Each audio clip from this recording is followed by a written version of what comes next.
রোদ লাগছে তো, লাইট বাড়ানো আছে। সব ক্যামেরাম্যান বিলে, সে রবীন্দ্র বিলে লাগছে, রবীন্দ্র লাইভতে লাগছে। সে ধন লাগছে নাকি ভালো?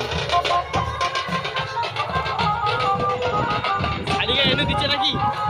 ওটা গ্রাম থেকে দিচ্ছি। দমকা লাগছে ওই দিয়ে। মানে লক করে দিচ্ছি এবারে, এবারে লক করে দিচ্ছি। আর মানে আলো কমবে না, নেই লক করলে তো আলো কমই যাবে। এটা জুম করা হয়েছে। ও এদিকে দে রে।